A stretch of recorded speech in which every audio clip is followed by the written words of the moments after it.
መድብል ያቀደው እቅድ እንዳለመታደሉ ነው፣ አልተሳካለትም። ከዚህ በፊት እንደምናውቀው ኤፍራታና መድብል ተነጋግረው በተስማሙት መሰረት ለካሌብ ደውለው ዝና ያለበትን ቦታ አውቀዋለሁ በማለት እንዲሁም ደግሞ ከዛ በፊት ምሳሌን እንዲለቋት ነግራቸው ነበረ። ይህን ያደረገችው ደግሞ ኤፍራታ ለገንዘብ ስትል የማህሌትን ስልክ በመውሰድ በፊቷ አሻራ ስልኳን በመክፈት የካሌብን ቁጥር ወስዳ ደውላለት ነበረ። በመጀመሪያ ዝና ያለበት እንድነግራችሁ ወይም ደግሞ እንዳሳያችሁ ከፈለጋችሁ ምሳሌን ትለቋታላችሁ አለቻቸው። ካሌብም ህይወቷ አደጋ ላይ እንደሆነና የዚህ ሁሉ ተጠያቂ እሷ እንደሆነችና ዝናን የሚያስያዘችው እሷ እንደሆነች እየነገራት እየዛታት ነበረ። እናም ኤፍራታ አሁን በጣም ፈርታለች።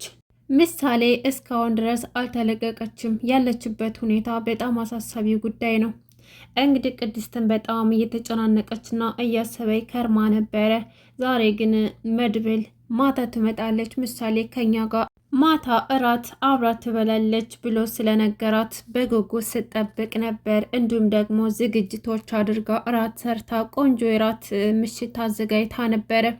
ነገር ግን እንዳለመታደል ሆኖ የመድብል እቅድ ከሽፎበታል። ይሄ የሆነው ደግሞ በኤፍራታ ምክንያት ነው። ኤፍራታ እንግዲህ በጣም ስለምትፈራ ሁሉም ነገር አበላሽተዋለች። አሁን ላይ ደግሞ ካሌብ በጣም እያስፈራራት ስለሆነ ሁሉንም ነገር ለማህሌት ነግራታለች። ማህሌት ደግሞ አሁን ላይ ኤፍራታንም አሳልፋ ከመስጠት ወደ ኋላ አትልም። ምክንያቱም እሷ የምትፈልገው አንድና አንድ መውደቂያዋን ብቻ ነው። በፊት ብሩክን ነበር፣ አሁን ደግሞ ዝና ላይ ነበር የከረመችው። በድጋሜ ደግሞ አማራጭ ስታታ ከዚህ በኋላ ገንዘብ ከየት ነው እማመጣው? ዝና ነበረ፣ ዝናም ጠፋ። ብሩኬም ነበር፣ ብሩክም ጠፋ። ስለዚህ አንድና አንድ ያለኝ አማራጭ ካሌብ ነው። እሱስ ምን አይነት ሰው ነው እያለች ታማርጥ ይዛለች። ዝና እንግዲህ እዛው የታገተበት እየተሰቃየ ይገኛል። ነገር ግን እስካሁን ድረስ ምንም አይነት መረጃ አልተናገረም። መድብል የቻለውን ያክል ቢያደርግም እንኳን እስካሁን ድረስ ግን ወንድሙ ብሩክ የት እንዳለ ሊያውቅ አልቻለም። እንዲሁም ደግሞ ምሳሌን ዛሬ እመልሳታለሁ ባለው መሰረት ሳይሳካለት ቀርቷል። ብዙ የጣረ ግን ምንም አልተሳካለትም። ቢሆንም ግን ወደፊት ምሳሌን ወደ ቤቷ እንደሚመልሳት ትልቅ ተስፋ አለን። ሞገስ አሁን ላይ በጣም ፈሪና ቦቅቧቃ እንዲሁም ደግሞ ራስ ወዳድ እየሆነ ነው። ከምሳሌ መጥፋትና ከብሩክ መጥፋት እየበለጠ እያሳሰበው ያለው የሉላ 80 መውረድ ወይም ደግሞ የእሷን ትዳር ፍች መፈጸም ብቻ ነው። እናም ከዚህ በፊት ዝናን ለመፍታት ሞክሮ ነበር። ከዛም ወዲህ መድብል በሱ ላይ እምነት የለውም። ምክንያቱም እያንዳንዱ በሚሰራው ስህተት ምናልባት ዝናን ሊያስመልጠው ይችላል ወይም ደግሞ ሌላ ጉዳት ሊያደርስ ይችላል ብሎ ስለሚያስብ ሁሉን ነገር በድብቅ መስራት ጀምሮ ነበር። ነገር ግን ሞገስ አሁን ላይ ለምንድን ነው መድብል እየደበቀን ያለው? ለምንስ ነው ደግሞ እንደዚህ እያደረገ ያለው? እያለ በጥያቄ ተወጣጥሯል።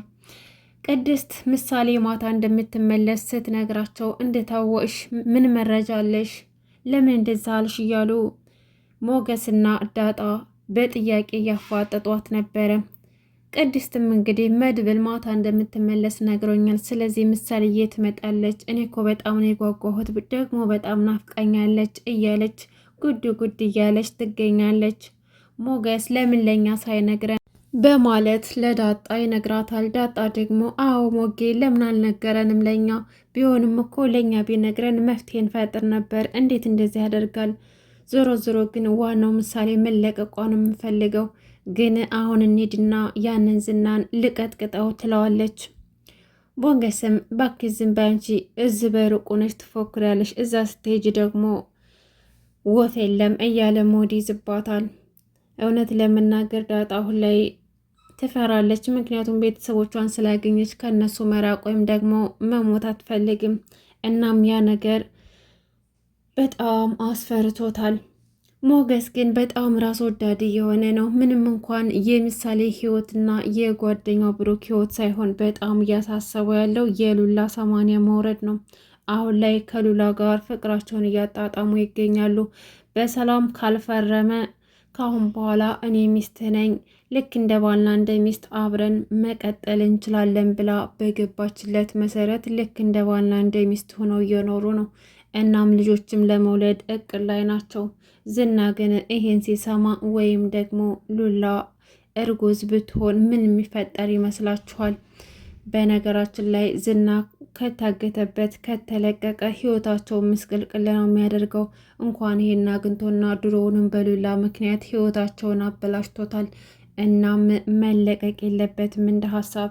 ምሳሌ ደግሞ እዛ ያገቷት እየጎዷት አይደሉም፣ ያው ከትምህርቷ አስተጓጉሏት እንጂ እና የቤተሰብ ናፍቆት ነው እንጂ እዛ ጋር ያገታት ሰውዬ በጣም በስነ ምግባር የተሞላ ሰውዬ ነው። እየተንከባከባት ህጻን ልጅ ስለሆነች ሲያማት ሆስፒታል እየወሰደ እዛም ያለችበት ደግሞ ሳያንገላታት በክብር ይዟታል። ነገር ግን ምሳሌ ቅድስት ናፍቃለች፣ አባቷን ናፍቃለች፣ አጎቷን መድብል ናፍቃለች። እናም እዛ ያዛት ሰውዬ ደውለሽ ላጎትሽ ንገሪው፣ ምናልባችም አጎትሽ ከኛ ጋር ከተስማማ ዛሬ ማታ ልትወጪ ትችያለሽ ብሎ ነገራት።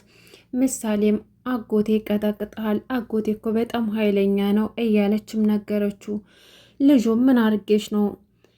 ለምንድን ነው እንደዚህ የምትይው? እኔ ጎድቼሻለሁኝ? ያጎደልኩብሽ ነገር አለ? እኔ እኮ ሕፃን ልጅ ስለሆንሽ ተንከባክቤ ነው ያስኮሽ እያለም ነገራት። ቢሆንም አጎቴን አታውቀውም፣ በጣም ነው የሚጎዳህ። እኔ የዛኔ ዝም ነው ምለው አልገላግልህም ትለዋለች።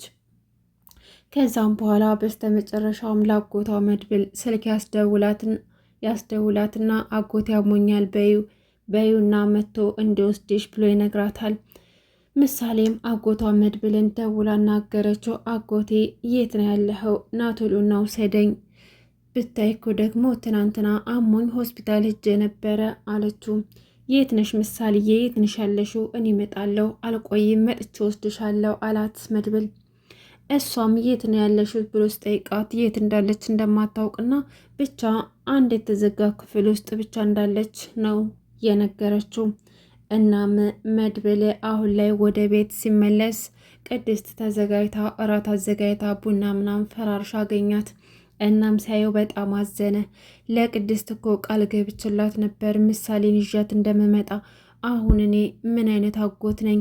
ወይ ወንድሜን አላተረፍኩ ወይ ደግሞ ምሳሌን አላተረፍኩ። እንዲሁ ዝም ብዬ አሁን እኔ ምን የወንድ ነው የሚመስለው እያለ ራሱን ተወቃሽ ያደርጋል። እናም እዛ ቤት መቀመጥ እንደሌለበትና እዛ ማደር እንደሌለበት ራሱን አሳምኖ ከቤት ወጥቶ ይሄዳል።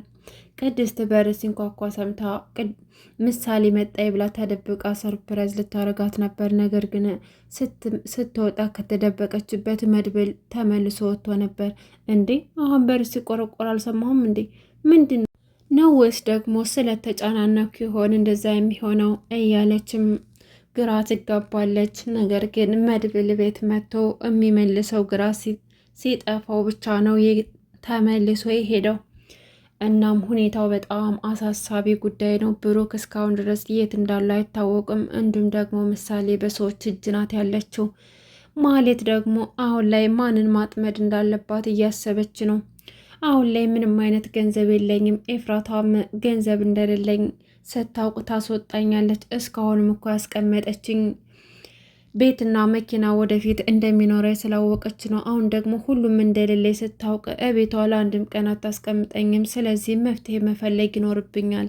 በፊትስ ብሩክ ነበረ፣ ከዛም ቀጥሎ ደግሞ ዝና ነበር ተስፋዬ። አሁን ደግሞ ምንም ተስፋ የለኝም። በቃ ይሄ ሁሉ ድካም በባዶ ነው ማለት ነው። በቃ የሆነ መፍትሄ መፈለግ አለብኝ። አሁን ግን ወደ ማን ልሄድ እያለች ስትመርጥ ካሌብ ትዝ አላት። በቃ አሁን ያለኝ አማራጭ ካሌብ ብቻ ነው። ካሌብን እንደምንም ብዬ መቅረብ ይኖርብኛል ብላ ደግሞ ወደ ካሌብ ለጥቅም ልትሄድ ነው። ምናልባት ካሌብ ይፈልጋታል ወይስ ደግሞ አይፈልጋትም የሚለውን ወደፊት እናይ ይሆናል። ደግሞም ስለ አቋሙና ስለ መልኩ መጨነቅ ይዛለች።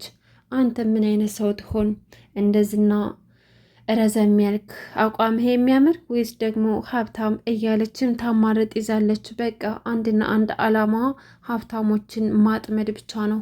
ግን እስካሁን ድረስ ብሩክ የት ነው ያለው? በህይወት አለ ወይስ ደግሞ በህይወት የለም? ምሳሌስ መቼ ነው የምትወጣው የሚለው የሁላችንም ጥያቄ ነው።